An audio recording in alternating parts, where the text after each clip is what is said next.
తెలంగాణ మాజీ సీఎం కేసీఆర్ పై తీవ్ర స్థాయిలో విరుచుకుపడ్డారు మంత్రి కందుల దుర్గేష్. ఏపీలో పెట్టుబడుల గురించి మాట్లాడే ముందు కేసీఆర్ ఫామ్ హౌస్ వదిలి బయటకు రావాలని ఎద్దేవా చేశారు.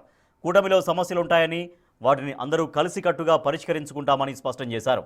పవన్ కళ్యాణ్ స్పష్టమైన ప్రణాళికతో ముందుకు సాగుతున్నారన్న మంత్రి కందుల దుర్గేష్తో మా ప్రతినిధి రాజేష్ ఫేస్ టు ఫేస్. కందుల దుర్గేష్ అన్నారు, ఒకసారి మాట్లాడదాం. ఈరోజు పవన్ కళ్యాణ్ మాట్లాడినటువంటి స్పీచ్ కి సంబంధం ఆయన ఏ విధంగా రియాక్ట్ అవుతారు, ఒకసారి మంత్రి కందుల దుర్గేష్ గారు ఉన్నారు, ఆయనతో కూడా మాట్లాడి తెలుసుకుందాం. సార్, ఈరోజు చాలా కీలకమైన అంశాలు మీ అధినేత మీ దృష్టి తీసుకొచ్చారు.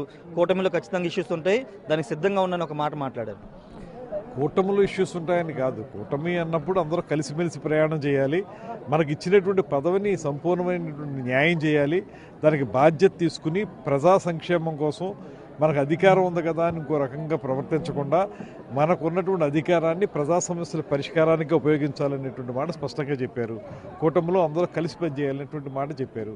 ఇది ప్రత్యేకమైనటువంటి మాట. అంతే. అంటే వైసీపీ రౌడీజం కానీ గూండాయిజాన్ని సహించేది లేదు, ప్రజాస్వామ్యబద్ధంగా ఉంటే మంచిదని ఒక కామెంట్ కూడా. ఇప్పుడు మళ్ళీ కూడా అదే మాట చెప్తున్నాం. పవన్ కళ్యాణ్ గారు మాకు ఏ అయితే ఆదేశం ఇచ్చారో ఆ ప్రకారం రౌడీజాన్ని మాత్రం సహించేది లేదు. కానీ చట్టబద్ధమైనటువంటి కార్యక్రమాల రూపేణ చట్ట ప్రకారంగానే ఎవరైతే రౌడీజం చేస్తున్నటువంటి వైసీపీ కార్యకర్తలు ఉన్నారో లేకపోతే నాయకులు ఉన్నారో వారి మీద ఖచ్చితమైనటువంటి మేము క్రమశిక్షణా చర్యలు తీసుకుంటాం. వారి మీద చట్టపరంగా తీసుకోవాల్సిన చర్యలు అన్నీ కూడా తీసుకుంటాం. మీరేమో కూటమి పరంగా రాష్ట్రానికి పెట్టుబడులు పరిశ్రమలు చెప్తున్నారు, కానీ పక్కన ఉన్న తెలంగాణ మాజీ ముఖ్యమంత్రి మాత్రం మీరు అసలు పెట్టుబడులు ఎక్కడ తీసుకొస్తున్నారు, వచ్చే కంపెనీ ఏంటి, ఎన్ని గ్రౌండ్ అయిన కామెంట్. ఒకసారి మాజీ ముఖ్యమంత్రి గారిని ఆయన యొక్క ఫామ్ హౌస్ నుంచి బయటకు వచ్చి చూసి మాట్లాడమనండి. ఒకవేళ ఆయనకి జరుగుతున్నటువంటి అభివృద్ధి కనపడకపోతే ఆయనకి ఏదైనా చూపు దృష్టి తాలూకు లోపం ఉండాలి, వినికిడి సమస్య అయినా అయి ఉండాలి.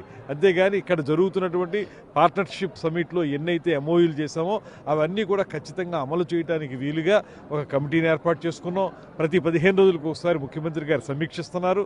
ఎక్కడికెక్కడ వాటన్నింటినీ అమలు చేయడానికి సిద్ధంగా ఉన్నటువంటి ప్రభుత్వం ఇది. దాంతోపాటు ఇప్పటికే కొన్ని గ్రౌండ్ అయిపోయినాయి కూడాను. గ్రౌండ్ అవ్వాల్సినవి కూడా 100% గ్రౌండ్ చేసి తీరుతాం.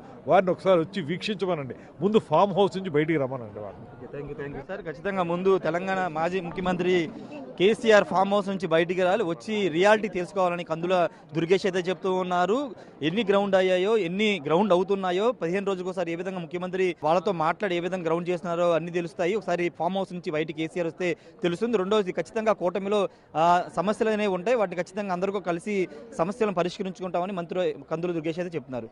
కెమెరా పర్సన్ సుబ్బుతో రాజేష్, బిగ్ టీవీ, అమరావతి.